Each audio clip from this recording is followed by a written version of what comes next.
Hello, welcome back to my channel. ഇന്ന് നമ്മൾ തയ്യാറാക്കാൻ പോകുന്ന നൂഡിൽസ്.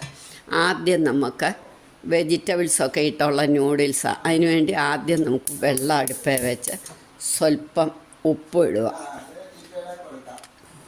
വെള്ളം തിളച്ചു. ഇനി ഞങ്ങൾ നൂഡിൽസ് ഇതിനകത്തേക്ക് ഇടാം.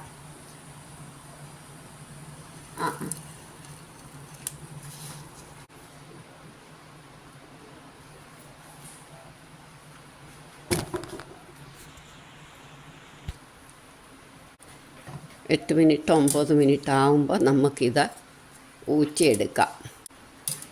8 മിനിറ്റ് 9 മിനിറ്റ് ആകുമ്പോൾ നമുക്കിത് വേവും. അപ്പോൾ ഇത് ഊറ്റിയെടുക്കാം. കുഴയാതിരിക്കാൻ ഞാൻ ഉപ്പിടുന്ന ഇത്തിരി ഓയിലും കൂടെ ഒഴിക്കും.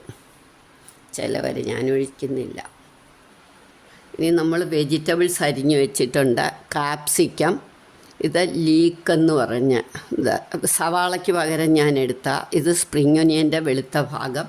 ഇത് നമുക്ക് മേളിൽ ഗാർണിഷ് ചെയ്യാൻ അലങ്കരിക്കാൻ സ്പ്രിംഗ് ഒനിയൻ്റെ പച്ച ഭാഗം.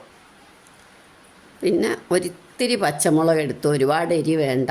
കുരുമുളക്, സോയാ സോസ്, നമുക്ക് ഏതെണ്ണയാണ് ഉപയോഗിക്കുന്നതെന്ന് വെച്ചാൽ ആ എണ്ണ, ഉപ്പ്, ഇത്രയും മതി. ഇപ്പം നമ്മുടെ നൂഡിൽസ് വെന്തു. ഇനി ഞാനിത് ഊറ്റിയെടുത്തുകൊണ്ട് വരട്ടെ. നൂഡിൽസ് എല്ലാം ഊറ്റിയെടുത്തു. ഇനി നമുക്ക് അതിൻ്റെ വെജിറ്റബിൾസൊക്കെ ചെയ്യാം. ആദ്യം നമ്മൾ എണ്ണ ഒഴിച്ചു, സ്വല്പം ഇഞ്ചി ഇട്ടു. ഇഞ്ചി അരിഞ്ഞതിന് മുമ്പ് ഞാൻ പറയാൻ വിട്ടുപോയതാണ്.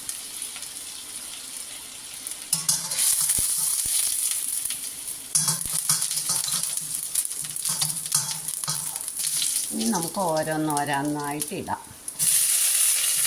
ലീക്ക് ഇപ്പോൾ സൂപ്പർ മാർക്കറ്റിലൊക്കെ കിട്ടും.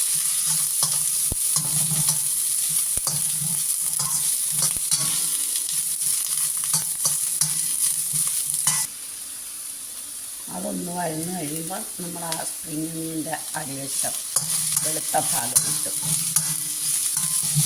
അപ്പോൾ പച്ചമുളക് ഒഴിച്ചു.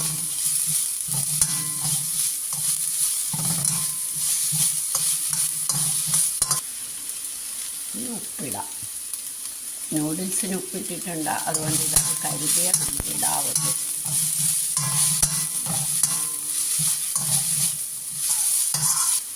ഇനി കാപ്സിക്ക ഇടാം. കാപ്സിക്ക ഒരുപാട് വഴലണ്ട, അതുകൊണ്ടാണ് ഏറ്റവും ഒടുവിലിടുന്നത്. അതൊന്ന് ഇളക്കിയാൽ മതി.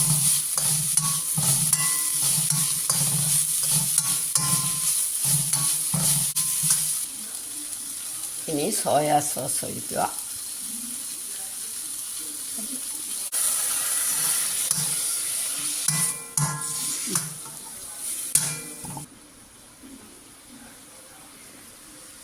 ഇനി കുരുമുളക് പൊടി. അതൊക്കെ അവരവരുടെ എരിയുടെ ആവശ്യത്തിനേ ഉപയോഗിക്കാവുള്ളൂ.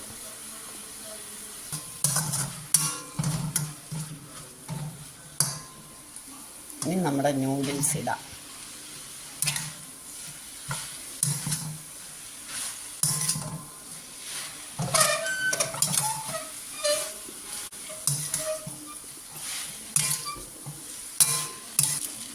ഇപ്പം നമ്മുടെ നൂഡിൽസ് നല്ല സോയാ സോസ് ഞങ്ങൾക്കൊക്കെ ഇഷ്ടമായതുകൊണ്ട് ഞങ്ങൾ കുറച്ച് കൂടുതൽ ഒഴിച്ചു.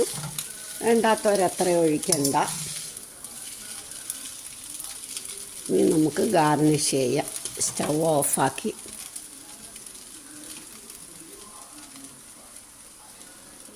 ഇനി ഇത് നമുക്ക് സെർവിങ് ഡിഷിലോട്ട് എടുക്കാം.